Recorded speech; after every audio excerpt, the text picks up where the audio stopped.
and invite you, Your Excellency, the Deputy President. Welcome.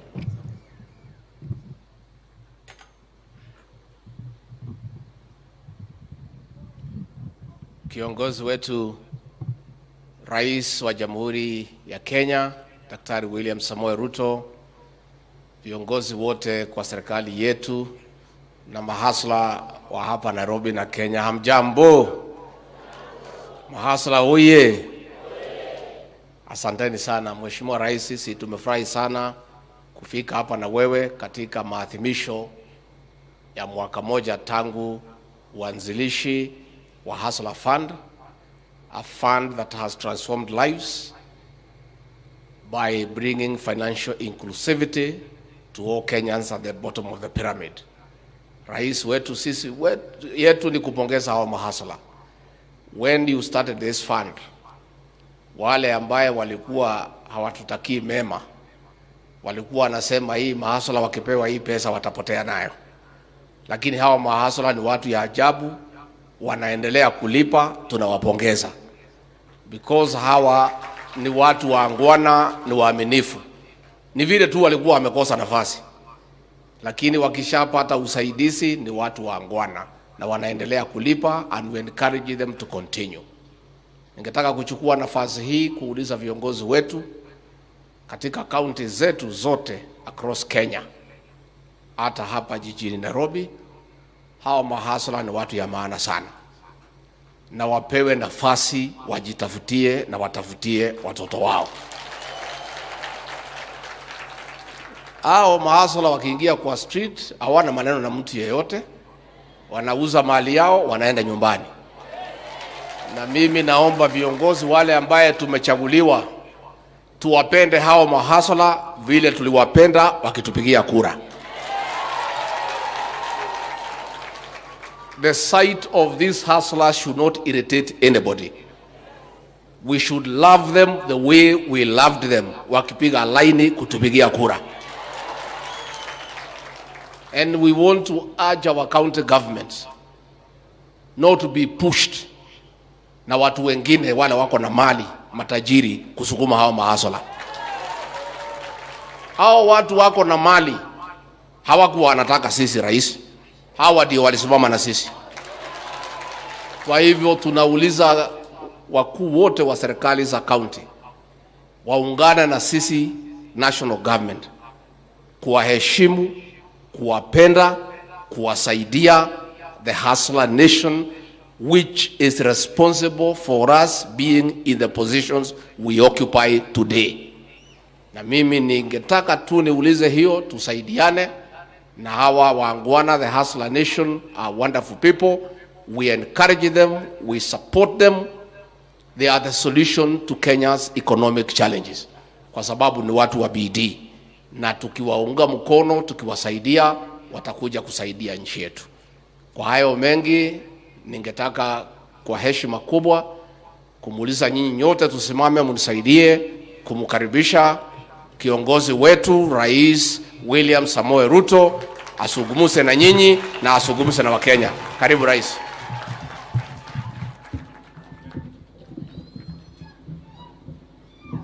Asanteni sana. Tafadhali tunaweza kuketi chini. Thank you very much. Ndugu viongozi wote wa Kenya wenzangu, Hustler Nation, hamjambo? Bwana Yesu asifiwe. Hebu mnisalimie hewani nione watu wa Kanairo. Asanteni sana. Kwanza mimi nataka nichukue nafasi hii nimshukuru Mungu kwa kutupatia nafasi na kibali tuweze kufika hapa leo katika maadhimisho haya ya anniversary ya kwanza ya Hustler Fund.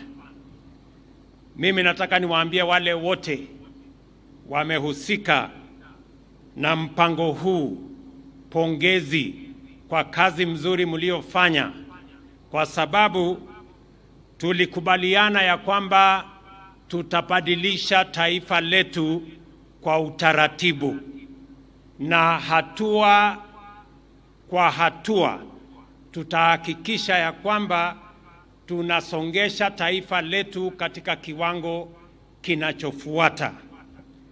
Leo mimi nimefurahi sana as we celebrate this first anniversary of Hustler Fund. We have a tremendous movement that has been created out of this Hustler Fund initiative. Kwanza niko na mambo kama matano hivi nitasema hapa. Sio yale matatu, leo ni matano. Kwanza mimi nataka niwaeleze Wakenya wenzangu ya kwamba tulikubaliana ya kwamba tutakuwa na taifa ambayo haitaacha wengine nyuma wakati tunapiga hatua ya kwenda mbele. Tulikubaliana ya kwamba Kenya ni ya Wakenya wote. Na Kenya, tunataka Kenya ambayo Wakenya wote watajivunia kuwa Wakenya. Kazi yetu ya kwanza, tulikubaliana ya kwamba uchumi wetu ulikuwa katika hali mbaya sana. Madeni yalikuwa yametusonga kama taifa. Matatizo ya hata kugharamia kulipa hiyo madeni ilikuwa ni ndoto chafu. Ilikuwa ni hali ambayo Wakenya wengi walikuwa wanashangaa tutatoka hapa kwa njia gani. Mimi nataka niwatangazie Wakenya ya kwamba sasa tumedhibiti uchumi wa taifa letu la Kenya. Ile changamoto tulikuwa nayo, kisirani tulikuwa nayo, tatizo kubwa ambayo ilikuwa inatukumba na watu wengi walikuwa wanafikiria ya kwamba Kenya itaelekea mahali nchi zingine zimeelekea katika kukosa kulipa ahadi zao ama madeni yao.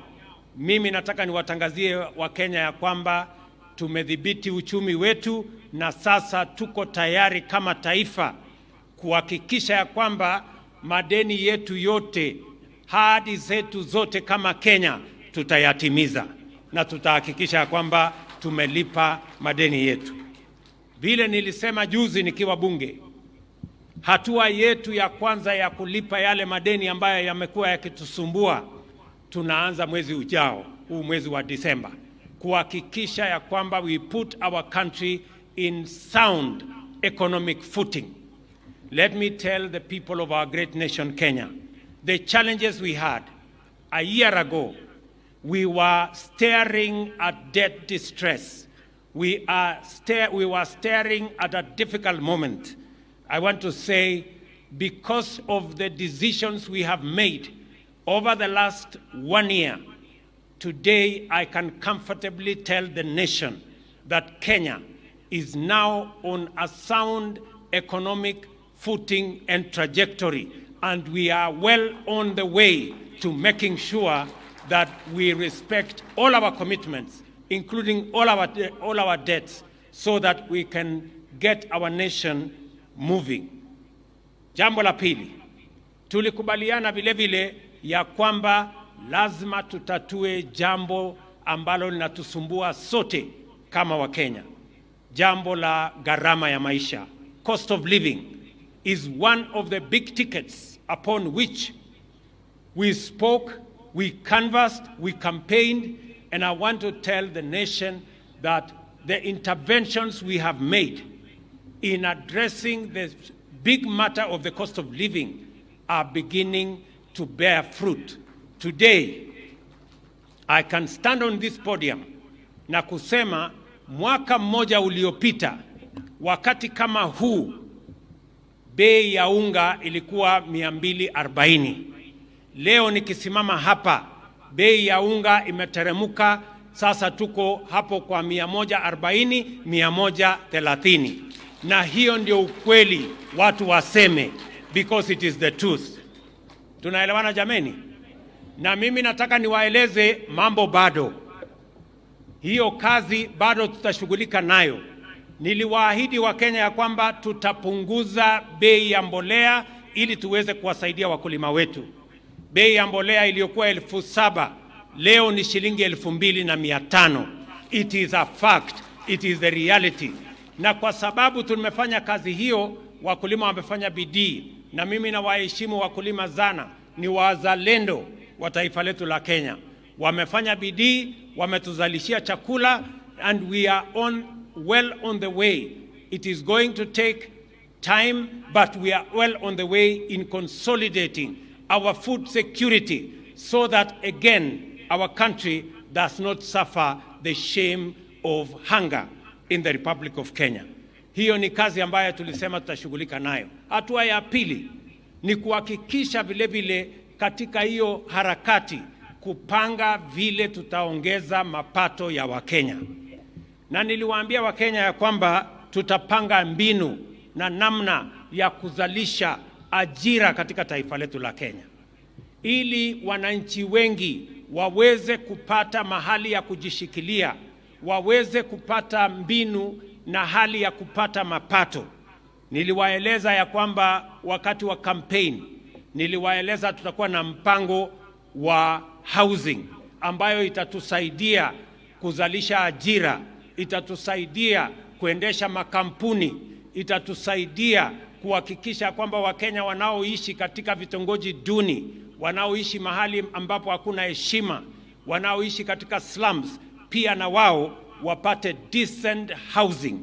Mimi nafurahi leo ya kwamba katika taifa letu la Kenya, mwaka mmoja baadaye, Wakenya 120,000 wanafanya kazi katika mpango wetu wa housing development katika Republic ya Kenya. Mimi nasema hivi, kuna wale architects wanafanya kazi, kuna engineers wanafanya kazi, kuna masons, kuna artisans, kuna electricians, kuna plumbers, kuna accountants wanafanya kazi kule katika kampuni ambazo wanaleta simiti na chuma, kuna watu katika quarry, kuna watu katika transport sector. Hizo watu wote leo wanafaidika kwa sababu tuko na manyumba saa hizi 50,000 ambazo tunajenga. Kufikia Januari tutakuwa tumefikisha manyumba 90,000 ambazo tunajenga, na nia yetu ni kuhakikisha ya kwamba in the next 5 years we will have 500,000 Kenyans working in our housing development plan, because we committed ourselves to make sure that we use housing to grow jobs and to grow opportunities for employment in our country. Vile vile tuko na mpango mzima wa kuhakikisha kwamba we export our labor so that we can enhance the earnings of Kenyans. Tuko na mpango ya digital jobs ambayo sasa iko tayari. Wabunge wamepitisha sheria jana, na mimi nitaweka sahihi next week so that we can unlock the potential of digital jobs using our ICT hubs, 1,450 countrywide, katika mpango yetu ya kuhakikisha kwamba tunazalisha ajira. Vile vile niliwaahidi ya kwamba tutakuwa na mpango ama hazina maalum ya Hustler Fund. Leo ni 1 year ya Hustler Fund, na niko na maneno ya kusema na hii Hustler Fund. Watu walikuwa wanafikiria ni mchezo, watu walikuwa wanafikiria ni siasa, watu walikuwa wanafikiria ya kwamba ni mambo tu ya kuongea. Mimi ile niliwaeleza ni kwamba ile manifesto tuliandika sio gazeti ya kufunga nyama. Hiyo ilikuwa ni sera ya serikali ambayo itabadilisha maisha ya wananchi. Tulisema ya kwamba tutakuwa na hazina ya Hustler Fund kwa sababu Wakenya zaidi ya milioni 7 walikuwa wamehangaishwa katika CRB. Mtu akitaka hata kwenda kwa bank anaambiwa wewe uko kwa CRB, wewe hufai. Akitaka kwenda kutafuta huduma fulani anaambiwa wewe uko na CRB, wewe hufai. Niliwaahidi ya kwamba tutarepair credit limits ya hawa Wakenya milioni 7. Mimi nasimama hapa leo kusema the 7 million Kenyans who were condemned in the CRB ecosystem Today, we have repaired their credit, and we have made sure that all the 7 million Kenyans are out of CRB. More importantly, 2 million Kenyans, 2.2 million Kenyans, whose credits were repaired from CRB, today they are active borrowers in the Hustler Fund. Wametoka huko kwa CRB, leo wako katika Hustler Fund na wanaendesha biashara yao, kumaanisha ya kwamba we were right, that these people were condemned and hard. It means they were condemned not because of anything they had done, because they had financial difficulties. We have given them a product today that does not condemn anybody because you did not pay on time. We have given a product to Kenyans through the Hustler Fund where you can repair your credit rating. You can move on it slowly but surely until you get your act together and you succeed. Tumehakikisha ya kwamba wale wote ambao walikuwa wamezamishwa huko kwa CRB leo wako na opportunity ya kukopa pesa hapa kwa Hustler Fund. Mimi nataka nidokeze hivi. We had committed that we are ready to spend 50 billion. The good news, the good people of Kenya, is that to roll out this program, and today this program is self-sustaining. Those who are borrowing are the same as those who are repaying. So this product is sustaining itself. With only 12 billion shillings, we have this product up and running, servicing itself and making sure that Kenyans have access to credit. We are going to write a book about this product one day.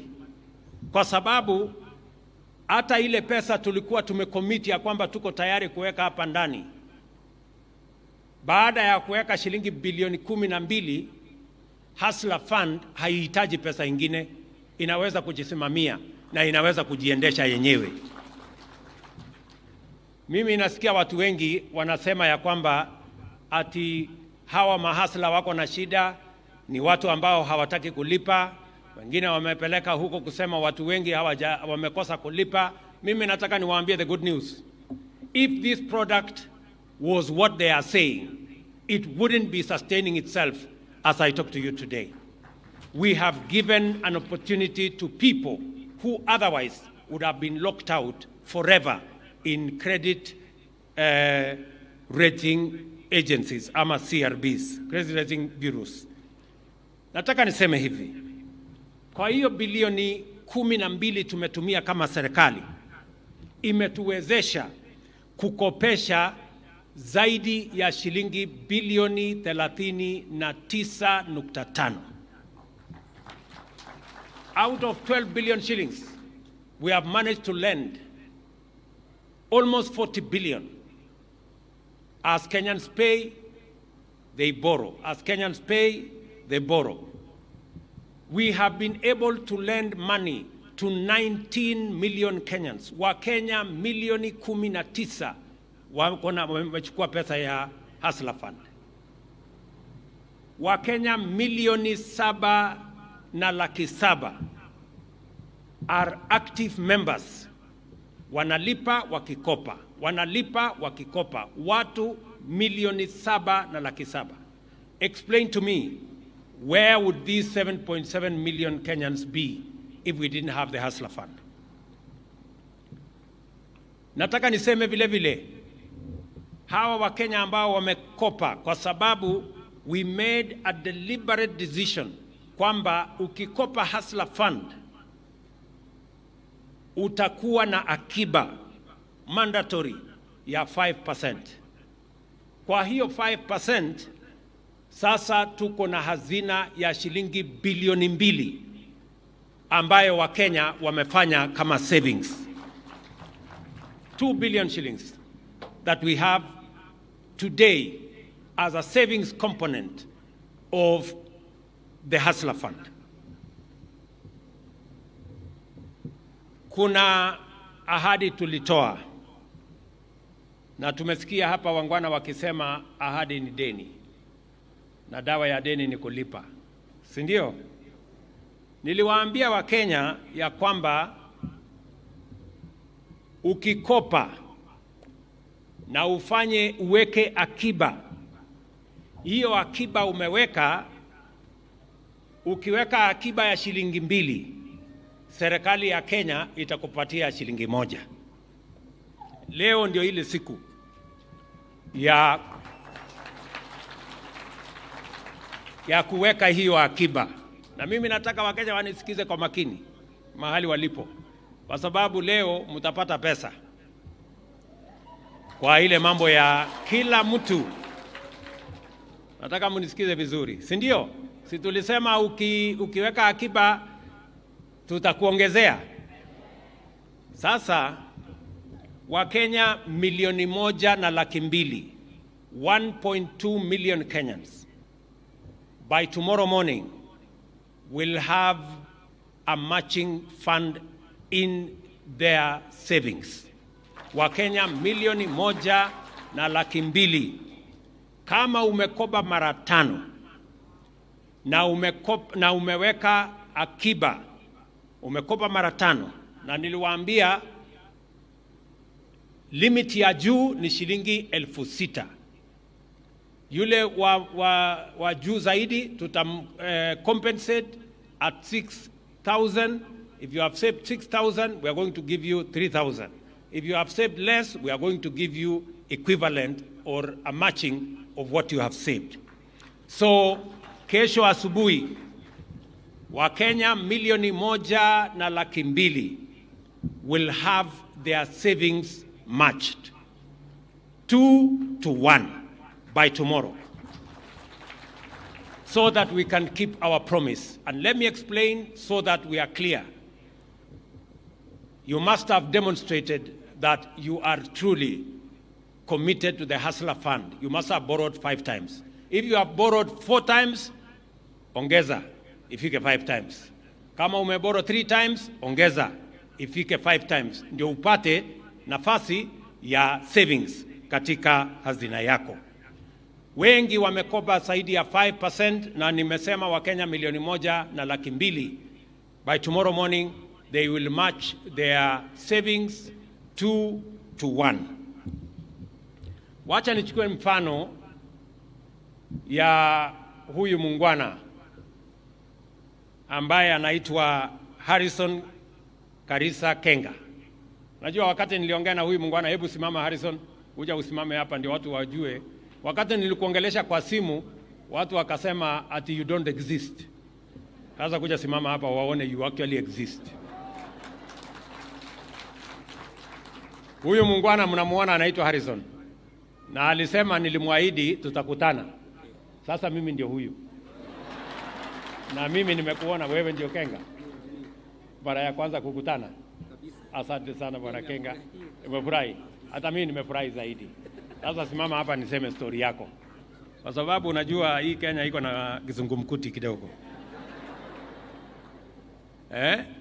Huyu mungwana ambaye anaitwa Harrison Karisa Kenga, huyu mungwana nilisungumza na yeye.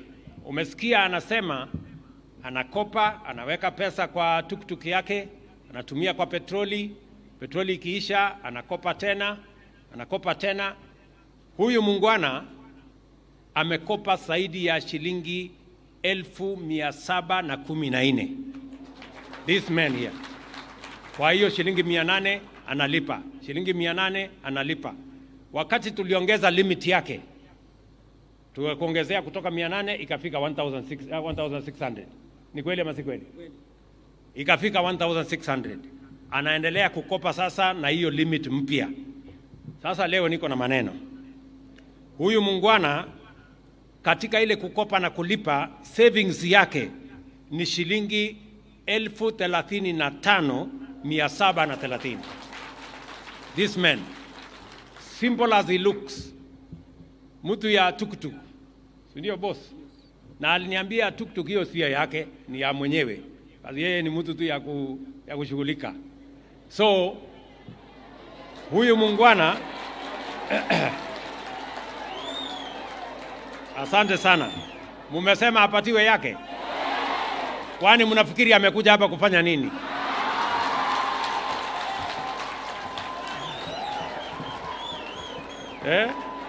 Huyu jamaa hajakuja hapa matembezi. Huyu ni mtu wa biashara. Na hajakuja hapa kupoteza muda wake. Sijui kama tunaelewana. Huyu jamaa ambaye tuk sio yake, lakini leo ataondoka na yake.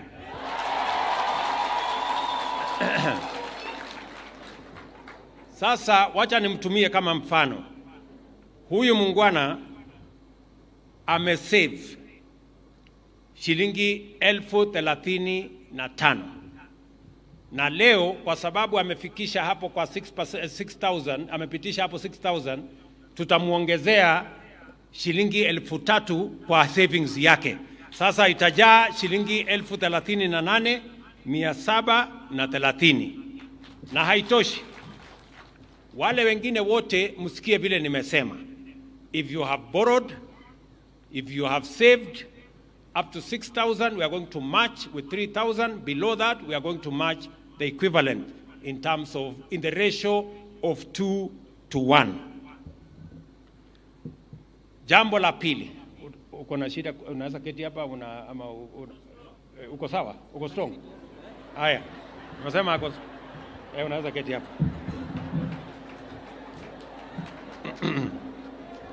Sindio?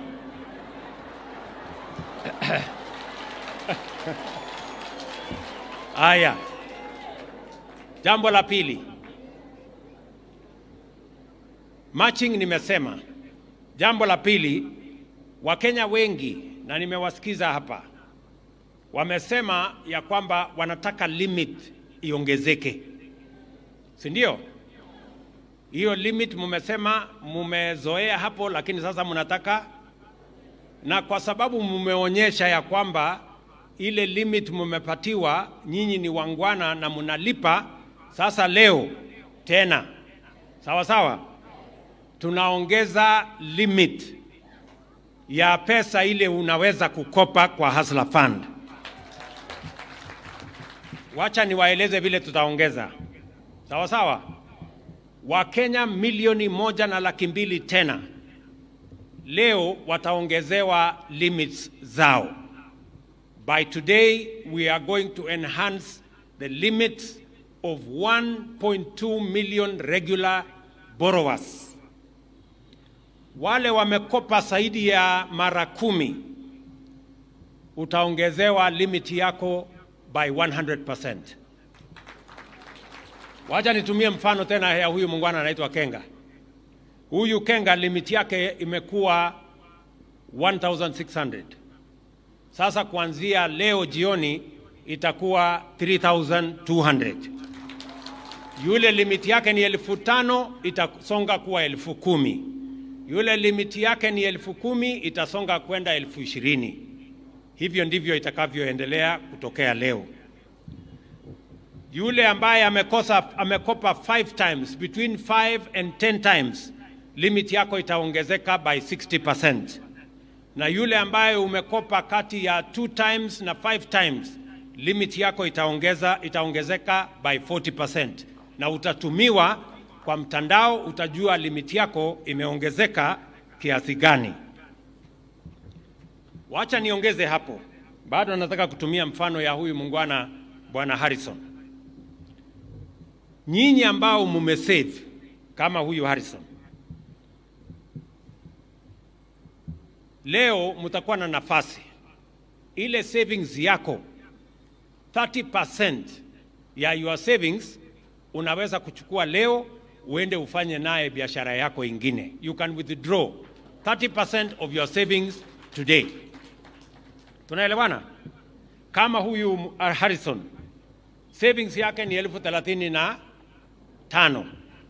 Sasa 30% ni shilingi 10,719.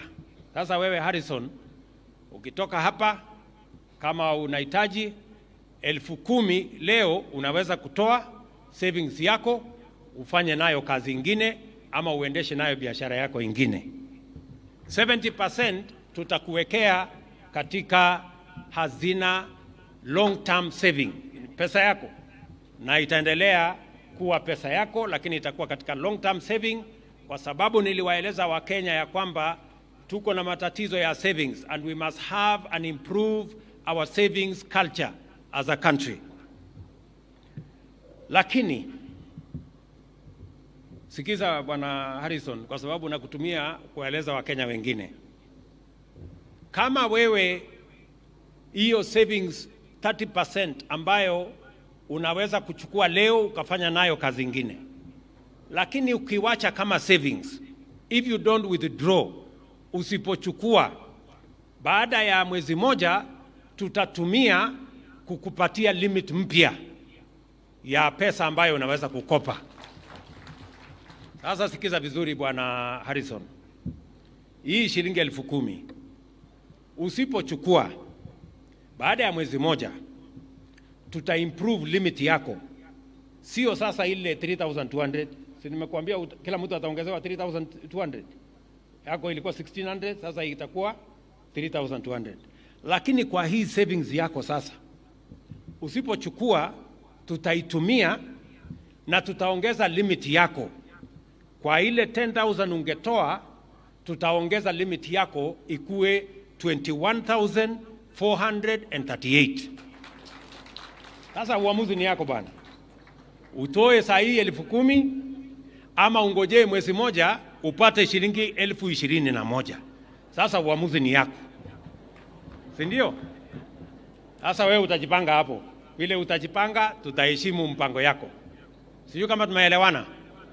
Mimi nataka niwaambie wale wananisikiza kwa runinga, wale wananisikiza kwa redio, kila Mkenya ambaye uko na savings, ile 30% unaweza kuwithdraw ukaenda ukafanya kazi yako.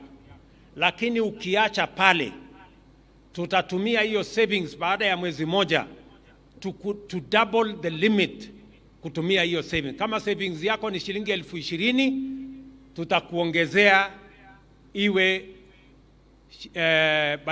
badala ya kuwa na limit yako ya kawaida ya shilingi 1,000 ama 2,000, limit yako sasa itatoka shilingi hiyo shilingi 3,000, 4,000, tutakusukumia times 2 ya ile 30% ya savings yako. So kila Mkenya ajipange hapo. Tuko na Wakenya wengi ambao wako katika hiyo kiwango kama vile muungwana wetu hapa.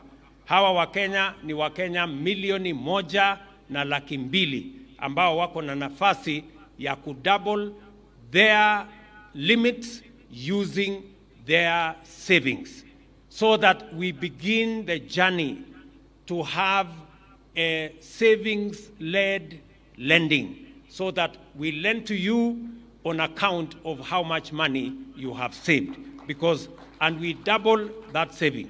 Baadaye tukiona mwenendo wako inaendelea vizuri, we can triple also the amount of money we can lend to you on the basis of how much you have saved. Sijui kama tumeelewana. So Bwana Kenga, na kutumia wewe kwa heshima ndio Wakenya wengine waelewe. Kuna Mkenya ambaye amesave pesa nyingi zaidi, amesave karibu shilingi 1,220 katika hii Hustler Fund. Yule amesave zaidi. Kuna wale wako voluntary savers na nitakuja hapo baadaye. Huyo sasa ambaye amesave shilingi 1,200, tutampatia limit na nakumbuka ni Mkenya ambaye limit yake ni shilingi 5,000. Lakini sasa tutamuongezea limit yake kutoka 5,000 mpaka 50,000 kulingana na savings yake. Tumeelewana? Wacha niende jambo la 4. Huyu muungwana Kenga na wale wengine wote mliofanya savings,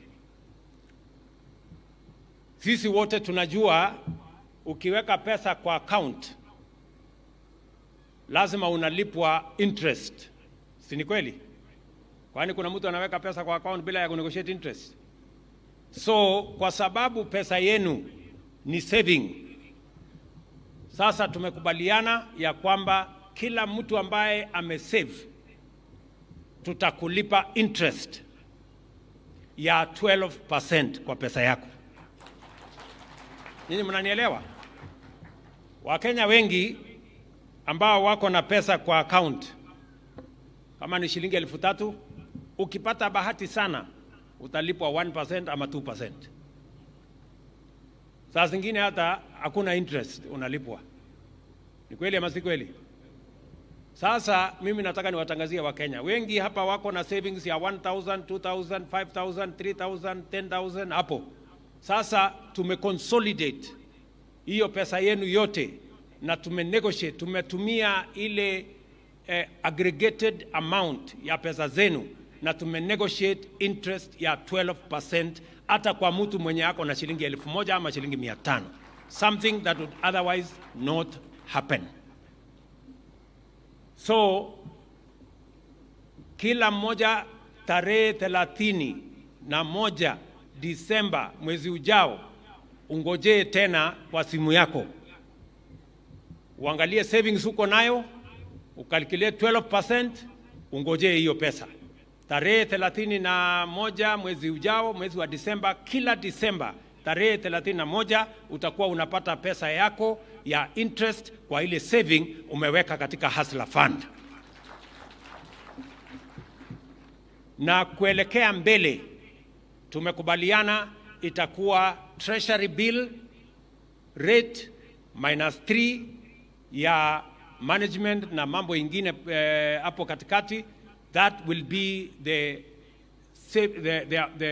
the interest that those who are saving in the Hustler Fund are going to make.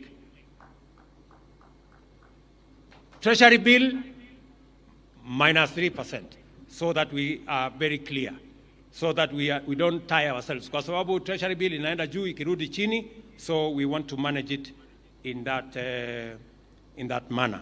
Sijui kama tumeelewana. So wewe mungwana, sasa utachukua kalamu, Bwana Harrison, hii 35,000 yako ambayo iko kwa saving, tutakupatia 12% ya hiyo 35%. Tarehe 31 ungoje kwa simu yako, itafika hapo kwa simu yako, ndio uweze kuendelea na mambo yako ya biashara. Tumekubaliana ndugu? Very good. So mimi ilikuwa ni vizuri niwaeleze Wakenya where we are going with this. Number one, nimewaeleza ya kwamba we are matching as we committed. Anybody who has borrowed 5 times and above up to a limit of 6,000, we are going to match on a ratio of 2-to-1, and that is going to happen today. By tomorrow morning, you'll have your resources. Another 1.2 million Kenyans, again, who have their limits will be increased today. Those who have borrowed more than 10 times, your limit will increase by 100%. It will double. Those who have borrowed 5 to 10 times, your limit is going to increase by 60%. Those who have borrowed twice, up to 5%, your limit is going to increase by 40%. Kwa sababu nimesikia Wakenya wengi hapa wakisema wanataka limit iko chini, wanataka limit iongezeke. Ya tano, ningependa kuwaeleza vile vile ya kwamba bado tuko na changamoto. Nimesikia muungwana mmoja hapa amesema kwa kirefu kwamba watu wa bodaboda wanahitaji pesa mzuri. Si ndio wamesema? Kina mama mboga hapo wamesema wanahitaji pesa mzuri. Sasa nataka tupange pesa mzuri. Sawa sawa? Ile groups ambayo tumetengeneza bado hazijakaa vizuri. So tunabadilisha vile tutafanya mambo ya groups. Sasa tutarudi pale watu wa bodaboda ambao tayari wako na kikundi yao, na tuko nazo nyingi. Kama kikundi yenu ya bodaboda muko tayari na kikundi yenu, sasa tutawasajili, tutawatengenezea na tutahakikisha ya kwamba kati ya shilingi 200,000 na shilingi 1,000,000 kulingana na vile mtalipa, tutawapatia beginning as we go into the new year. Na nimeambia wizara wakiongozwa na waziri na PS wako hapa. Sasa vikundi ya bodaboda tunataka tuwapange in groups na tuwapatie ile pesa. Huyu muungwana alikuwa na huyu jamaa amesema wanataka pesa ambayo wanaweza kutumia kununua pikipiki kati ya shilingi 200,000 na shilingi milioni 1. Hata kama watanunua pikipiki 2, 3, 4 wakisonga, tutakuwa tunapanga hao namna hiyo. Vile vile wale vikundi wa kina mama, yale vikundi ambayo tayari wako katika vikundi, wale wanafanya kazi sokoni, kama kikundi yenu pale sokoni ni ya watu 30, 50, sasa tutawasajili mkiwa katika kikundi yenu na tutawapatia pesa kati ya 1,200 na milioni 1. That is the new format we are going to use to deal with groups.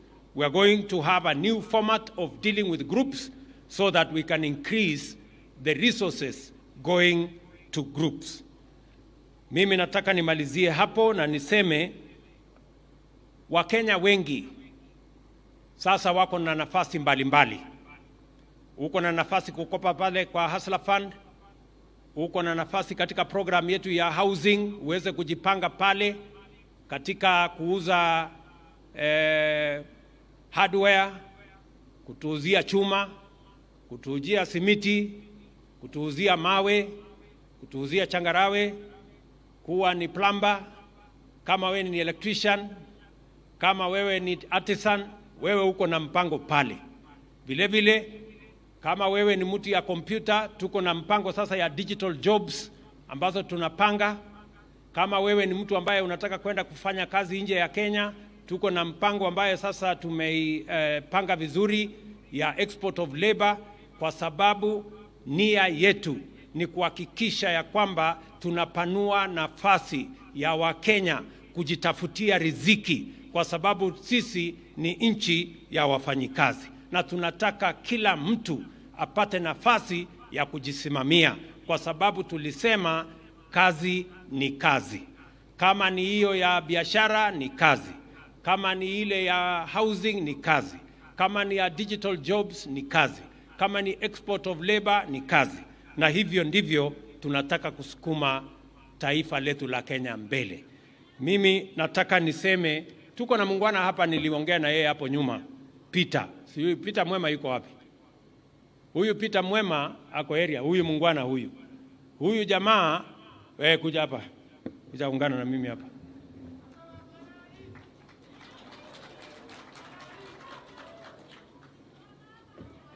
Huyu muungwana alikuwa ni mtu ya kutengeneza milango, madirisha, na tumewapatia sasa mafundi wetu hawa, tumewapatia nafasi ya kutengeneza madirisha, kutengeneza milango katika program yetu ya housing. Watu ambao walikuwa wanaitwa ni wajua kali, watu ambao hawakuaminika ya kwamba wanaweza kupata kandarasi, saa hizi wanapata kandarasi ya shilingi milioni 100, shilingi milioni 200 kuendesha biashara yao wakiungana kama mafundi, na tutahakikisha ya kwamba hata na wao wanapata nafasi kununua ile manyumba ambayo tunajenga. Na mimi nataka niwaambie Wakenya, hizo manyumba tunajenga sio manyumba ile ya kawaida mnaelewa. Hiyo manyumba ni nyumba ambayo unaweza kupata nyumba ya shilingi 3,000 ama 4,000 ulipe, baada ya miaka 15 ama 20 hiyo nyumba inakuwa yako. That's how we are going. Tumesema tunatumia ile Hustler Fund kupunguza riba, kupunguza mortgage. Wale watu wa chini wanaitwa social housing watakuwa wanalipa tenant purchase agreement ama tenant purchase houses. Hizo tenant purchase interest yake ni 3% because of the housing fund. Interest ya affordable housing ni 6% kwa sababu ya housing fund, na interest ya ile market rate itakuwa 9% kwa sababu ya housing fund. Na tutatoa hiyo interest ya social houses kutoka 18% ya sasa mpaka 3% katika program yetu, ili tuhakikisha kwamba Wakenya wengi wako na nafasi ya kujipatia makao. Tumeelewana boss? Tuko chonjo? Mambo nimesema iko unataka kusema kitu?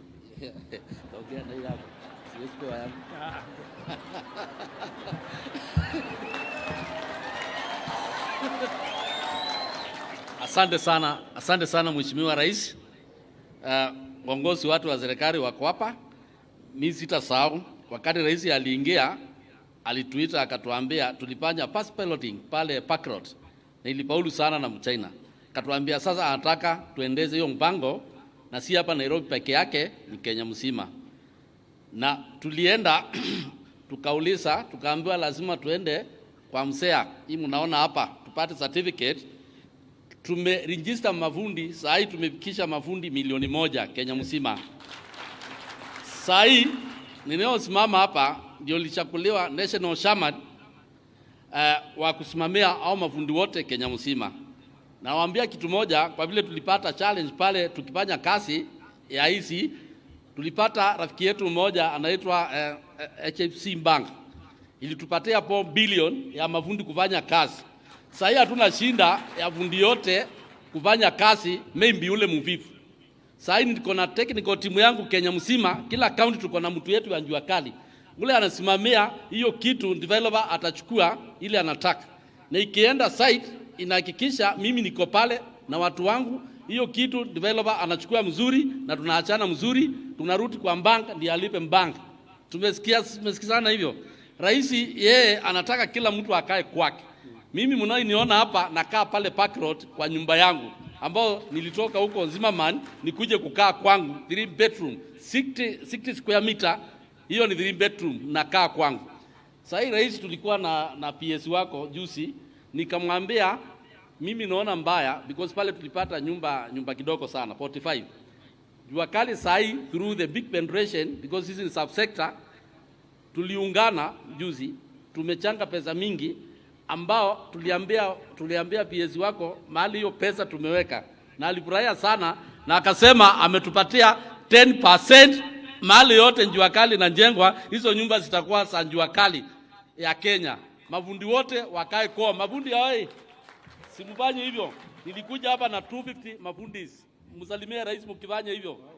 Asante sana rais kwa mpango yako. Thank you Peter. Asante sana. Haya, huyo ni representative wa mafundi wetu. Mimi nataka niwaeleze hivi. Bwana Mema na kundi yako. Sasa tumeweka mpango maalum ya kwamba 20%, sio 10%, 20% ya manyumba yote Kenya itakuwa ni mahasla wale watalipa tenant purchase scheme. Kama hapa Mukuru, saa hii tunajenga nyumba ambazo nyumba 4,000 itakuwa under tenant purchase scheme. Pale Kibera tunajenga nyumba zingine 4,000 zote zitakuwa chini ya tenant purchase scheme, kwa sababu tunataka kuhakikisha kwamba hata Mkenya wa kawaida, hata mama mboga ama mtu ya bodaboda anaweza kuishi kwake hapa Nairobi, mahali ambapo anapata heshima na tunasonga mbele pamoja. So ndugu zangu, watu wananchi wa Kenya, mimi sitaki kusema kuzidi hapo. Mimi nimefurahi sana. Huyu muungwana anaitwa Karisa kwa sababu amenitembelea. Sasa wewe utarudi na tuktuk yako kule mahali utakuwa unaendesha biashara yako, tukishughulika na Wakenya wengine wote. So mimi nataka niwashukuru sana, niwaambie nawapenda sana, na watakia baraka ya Mungu. Mungu awabariki. God bless you. Asanteni sana. Mungu awabariki. Thank you.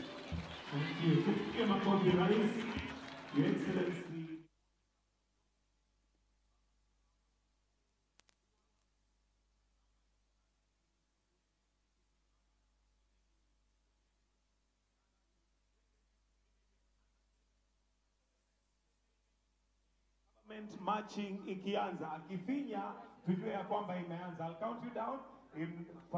Nimwalike pia the Deputy President, CS na PS waje ili tuweze kuzindua mara moja. Hii ikifinywa ujue ya kwamba credit limit enhancement, access to savings na government matching imeanza. In 5, 4, tungoje CEO, naona akikimbia. CEO wa Hustler Fund. Haya basi, now I'll count down again. Pia Harrison yupo wapi? Pia Harrison aje. Kimbia. Haya, in 5, 4, 3, 2, 1.